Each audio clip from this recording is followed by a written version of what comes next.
Phil, and welcome back to DIY Boomboxes in Texas. Now, if this is your first time coming across my channel, I just want to say welcome.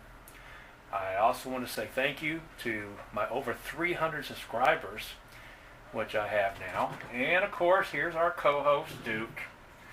You know the video wouldn't be complete without Duke. If this is your first time seeing my channel, this is Duke. He's my partner in crime. He's my big cat that I've had for about 6-7 years now. I got him when he was a kitten.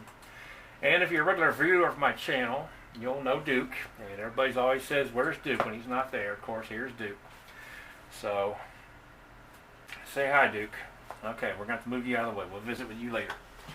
So, come on over here. Okay, everybody, I'm going to be doing a multi-part video. I'm not going to say how many videos because I'm not sure yet. I'm doing something I've never done before. I'm going to try something new. And I'd like to take you guys along with me in case you decide you want to do a similar project. And what I mean by that is I've been using this drok amplifier right here. And it's really, really nice. I really like this amp. It's got Bluetooth built in, but it's also got the auxiliary inputs as well. And the cool thing is about this amp, it comes with a 3 amp power supply that you can plug into the wall. So that got me thinking, because if you saw my video of the Mega Boombox that I did a few months ago, using a multi-pin relay, I have it on power supply power and battery power. And I'm thinking about, I want to do a boombox that runs on battery power, but that you can also plug into the house when you want to have it in the house and not have to worry about the battery draining. So I've been doing some thinking and using the same process as I used in the Mega Boombox. I think it's going to work here just as well. And because this power supply comes with the amplifier, so I might as well use it. So let me tell you what we're going to do here. What the plan is, now I'm going to be using, I'll start off, a 50 caliber metal ammo can. Now this is by Game Winner. Now I got this from Academy Sports and Outdoors, which is I believe they're a national sporting goods company. You can order them online. You can also get these from Amazon, I'm sure eBay, or if you have a military surplus store near you, you can pick these up just about anywhere. Tractor Supply Company has them. Now, if this is going to be your first project, I'll tell you right now, the metal is not easy to work with, so there is an alternative. Let me show you real quick here. You can also get these from Amazon for about $10. This is a plastic ammunition box. And this is a whole lot easier to work with, easier to cut. The plastic is so much more forgiving. It doesn't throw metal shavings everywhere.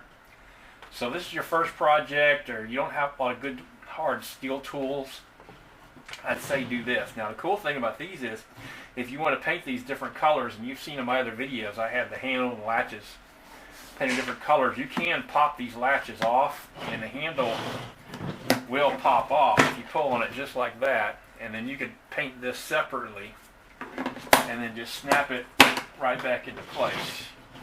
Same with these latches here. These latches will just use a screwdriver. You can pop those right off, and it takes a little bit more finagling, but they're open right here, so they will come off with a little practice. And you can paint those separately, let them dry, and put them back on. And I'm also going to be covering painting techniques, and not for plastic. I've done some videos on how to paint plastic, so you guys can watch that. But I'm not going to be using plastic like I normally do. I've been trying to use these metal ammo boxes. They seem like they sell a little better, they're more demand. But we will be painting it. So let me give you a rundown of what we're going to do here. The plans I have for this box here is I'm going to paint I want it to be kind of a guitar themed. So what we're going to do is we're going to paint the body red. I'm going to paint the lid a special white color that I got.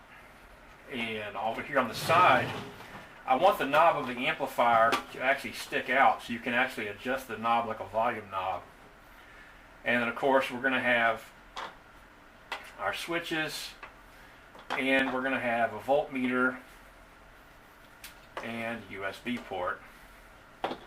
And I'm thinking about, I don't know if I'm going to put them on the back, I'm going to put them where I'm going to put them, but we're going to have two inputs right here, two 12-volt inputs. Now, the one input is going to be to charge the battery, and then nothing's going to change. Your regular battery charger will plug in there just like the other builds, be able to charge the battery. The other one is going to be your plug-in for your power supply. And what's going to happen is that's going to be connected directly to a relay. And this is a multi-pin relay. And if you're not familiar with these, I did 2 videos on how to wire up a relay. And of course, I'm going to kind of cover it again. And what the relay is going to do is it's going to allow you to switch between battery power and power supply power. And the relay is going to be tripped by the power supply. So what's going to happen is you're going to have the battery normally coming through the relay, and what's going to happen is when the power supply is turned on or plugged in, it's going to trip the relay, and it's going to disconnect the batteries and allow the power supply power to come through. And when you unplug the power supply, it's going to automatically switch back. And this is going to be Bluetooth only, but this will also work just fine if you decide to use an FM radio. I'm just doing Bluetooth because I've already got two builds that have radios in them, so I just wanted to do a Bluetooth only. And it makes this build a little less complicated as well. So let me kind of run through the parts real quick. What you're going to need for this build, of course, you're going to need an ammunition box. So we have that. The other thing you're going to need is some paracord. Now you don't have to have this, but it's nice to have because what's going to happen is if you don't wrap your handle, the handle's going to rattle when the music's playing, and that's something that you really don't want.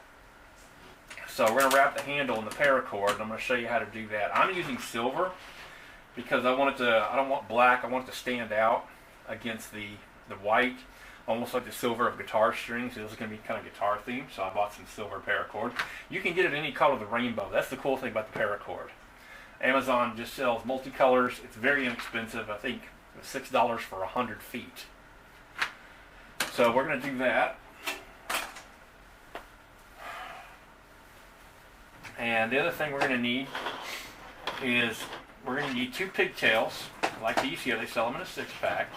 And the reason we need 2 is you're going to need 1 to plug in the battery, and you're going to need 1 to plug into your power supply to bring power inside the circuit. So, and of course, you're going to need a 12-volt lithium-ion battery. And I'm going to give you a parts list of all these parts in the description once I upload the video.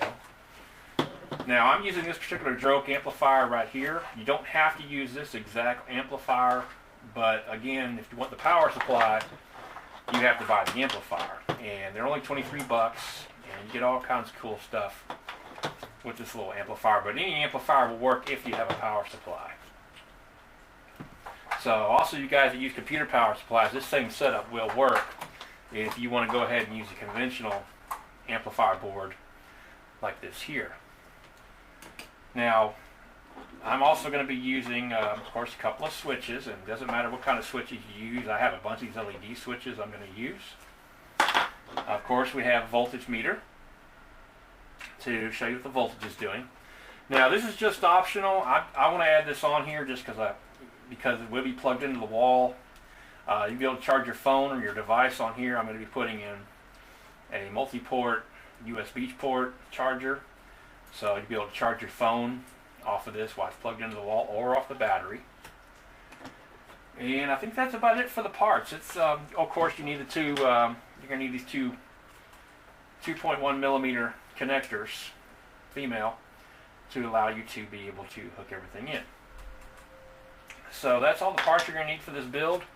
I'll be right back to show you how everything's laid out. Okay, everybody, I'm back. One thing I forgot to mention real quick is these are the speakers I'm going to be using. These are the JVC. They're a brand called Driven by JVC. Now, I haven't used these particular ones. These are 4-inch JVC speakers, but they got 5 stars on Amazon. And I have used the 6.5-inch Marine version of this speaker in my last build, if you saw my last cooler build. And I think it came out really, really cool. So that's what I got going on here. I don't know if you can hear that meowing back there. That's Duke acting silly. So let's go ahead and get started here. And what we're going to do is I want to lay out where everything's going to go. Now the nice thing about these boxes here, the lid comes off very easily. We're not going to be putting anything in the lid itself, so I'm not concerned with the lid right now. And now what I want to do is I want to have this just sitting on the bottom there, because I don't want it being supported just by this pops off by the little nut right there. So I want it to actually rest on the bottom. So I've actually measured from the bottom to the center here. It's exactly 1 inch. And then we're going to measure across the box. So let's see what that looks like. I need to put my glasses on. Let me see if I can get the camera a little closer so you guys can see what I'm doing here. There we go. Alright, now, well, actually I need to pull the camera back just a little bit because I need to stand this box up. Nope, back a little bit more. There we go. Okay, sorry about that, everybody. Alright, so what I want to do is take my tape measure and find my pencil, which I just had a minute ago. Oh, for crying out loud. There we go. I like to use a pencil. Because what we're going to do is when we get done with this, we're actually going to scuff the surface and get it ready for paint. So let's go ahead and find the center here. So the box is 5.5 inches long. So that would be 2 3/4 would be the halfway point. So is that right? Yeah, 2 3/4. So come down to about right here. Make a little mark at 2 3/4. Alright, now we need to come up about 1 inch. So what we'll do is we'll just ride that line right there. And come up 1 inch. And that's where we're going to drill our hole. Now, what I want to do is go ahead and lay everything out how I want it. So, what I want to do is go ahead and take the knob there and put it there. That's what's going to be sticking out the bottom there. Now, we've got our, what I'm going to do is take the nuts off of these so I can go ahead and see how the holes are going to lay out that I'm going to drill for these, for the USB port. See, I want to kind of put these side by side here. That looks pretty good. Now we've got to figure out where our switches are going to go. So if our switches go about right there, we can put our connectors right there. And that looks pretty uniform. And we'll go ahead and measure from here. That's 3/4 inch from the end. That's 3/4 inch right there. We'll measure from the bottom. It's about 2 inches. About 2 inches. So we'll go ahead and mark those. So what I'm going to do is hold it down and draw a circle. There's the one. I'll go ahead and hold this one down and draw a circle. And then what I'm going to do is I'm going to put an X across the circle. And I'm going to hit my drill bit right in the middle of that X. I'm going to put this back. Okay. Now I'm just going to kind of eyeball these real quick. It's pretty good right there. pretty good. I'm actually using some of the rivets here to line everything up. Now what we'll do is, let's find out what the halfway point would be between these two marks, and this is where we'll put our switches. Kind of keep everything uniform. So that's 2 inches, so we're going to go to the 1 inch mark right there. Go to the 1 inch mark right there. And that's where we're going to drill our holes. Alright, so we got our layout for our connectors, our switches, USB port voltage meter, and the hole for the amplifier to come through. What we'll do is we'll go ahead and set this on here just to make sure that's exactly where we want it. Okay, now I see a problem here. The problem is that these right here are going to be bumping into those, so we're going to have to move those. So this is why you lay everything out. Make sure we can see that on the camera what I'm doing here. So you see these speaker pins right here are going to hit the USB port, and that's not going to work. So this is why you take your time and you lay everything out. So I don't want to change where this goes. So what I'm going to have to do is I'm going to have to move these up. It looks like at least ½ an inch. So let's go ahead and move these up some. Let's see, this is where I should have been paying better attention, but that's okay. This is why you lay everything out. This is why I'm showing everybody this. So let's go ahead and lay this out here. Let's go ahead and put the amp back up here. Okay, make sure we're going to clear these. And we are. So now we got to figure out what we're going to do with our switches. So I'm thinking about putting the switches on the lid. I'm seriously considering that. Or what I might do is I might put one switch between the speakers for the power switch, and I might put the other switch right here in the center. Yeah, I think that's what I'm going to do. So I'm changing the design a little bit. So I'm going to keep these right where they are, and I'm going to put another switch right there. So I kind of like where that sits.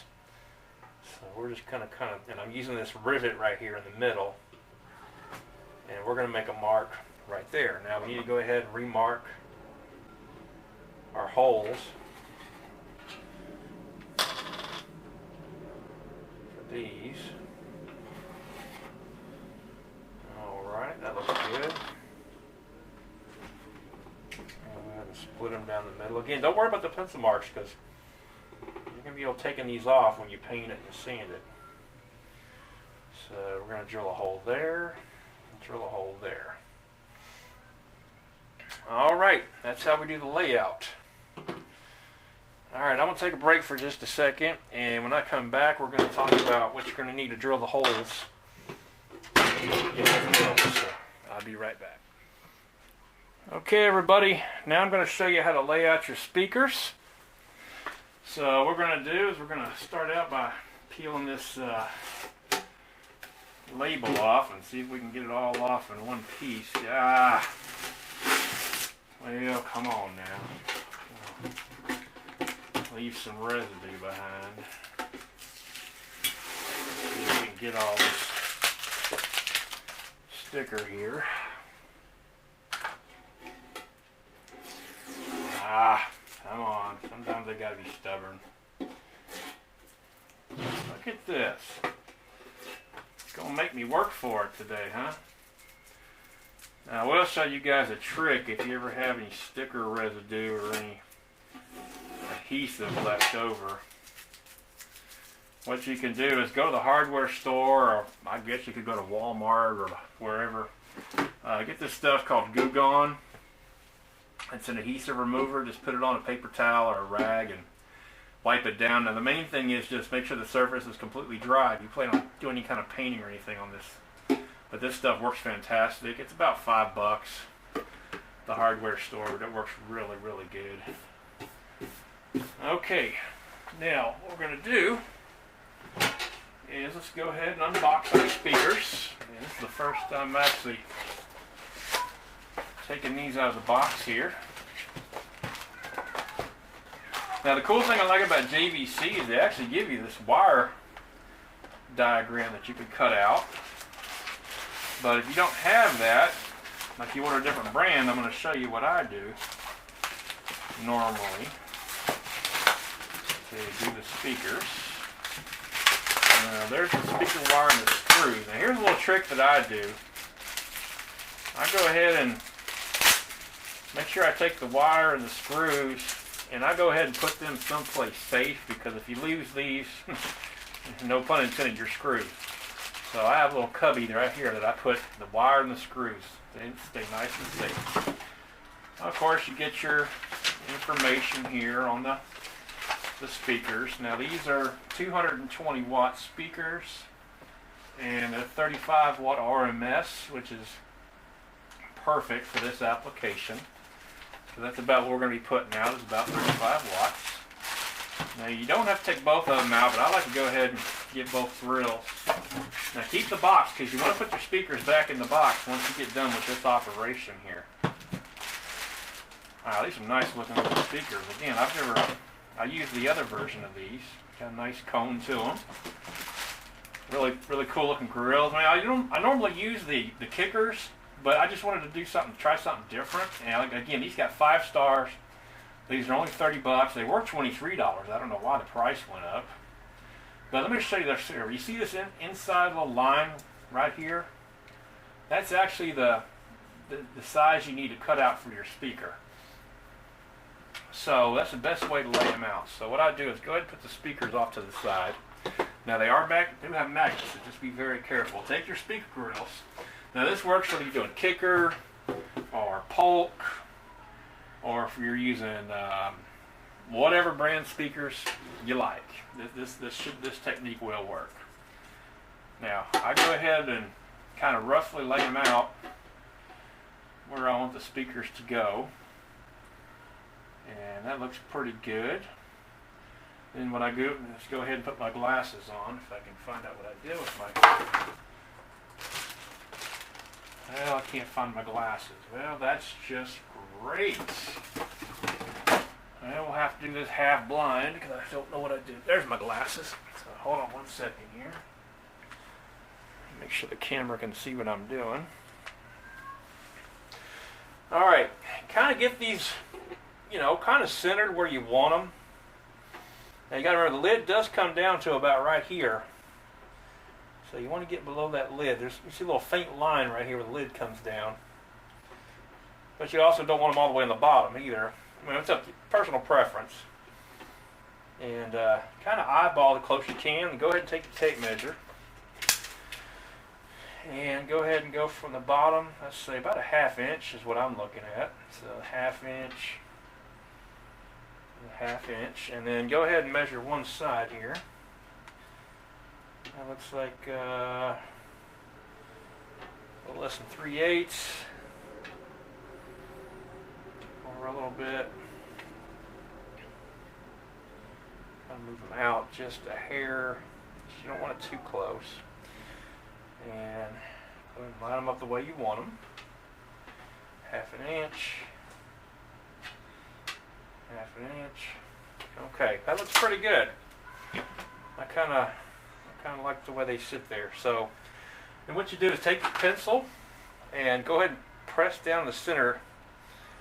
And now I don't necessarily always use a pencil. I like to use a marker where I can see, but you can use a pencil. We use a pencil this time. But make sure it does not move, so hold it as firmly as possible. And go along that outline that I was telling you about. And again, make sure these do not move. Now this one moved on me, so I'm going to have to double check it one more time. Go 1/2 inch. Okay. Go ahead and press it down. And go ahead and hit that outline right there. And there we go. Now, once that operation is done, I like to go ahead and put my speakers away because I don't want anything to happen to the speakers. So I'm going to go ahead and put these back together and put them back in the plastic. And especially if you guys out there got kids, especially young kids, you don't want anything to messing with your speakers. Or like me, if you have Duke, you never know what he's capable of. So when you're doing your layout, go ahead and put your speakers back, and this way they'll stay protected. And just go ahead and put the cover back on best you can here. Oh, I'm doing something wrong here. There we go.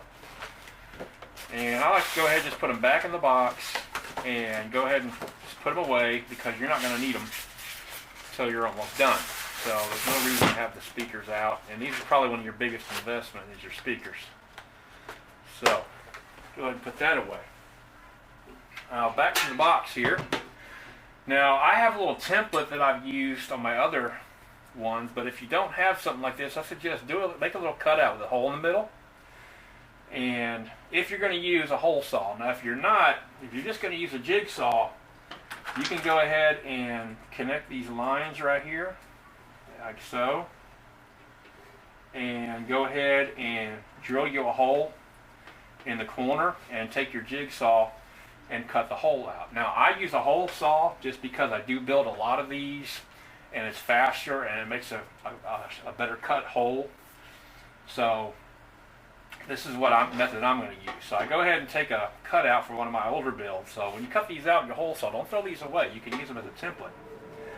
And I go ahead and put it on the lines there and try to match it up as evenly as possible. And then go ahead and draw a circle there in the middle. And we'll go ahead and do this one right here as well.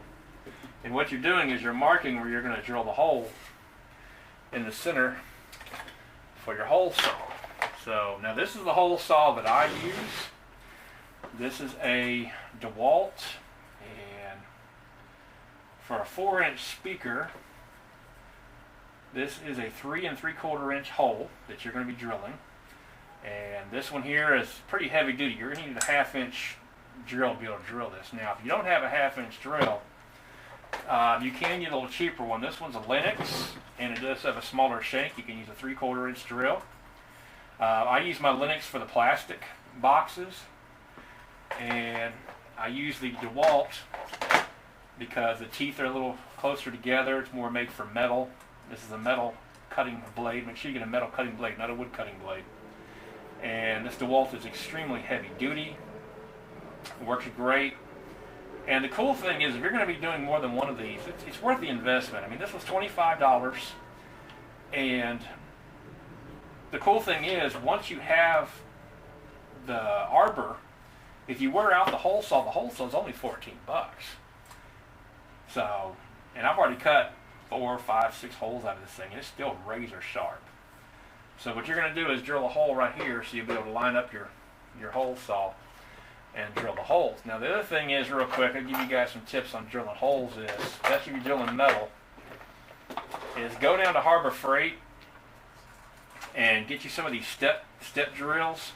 They work great. I use this one for the switches, and I use this one for the voltmeter and everything. And you see I have it marked with tape.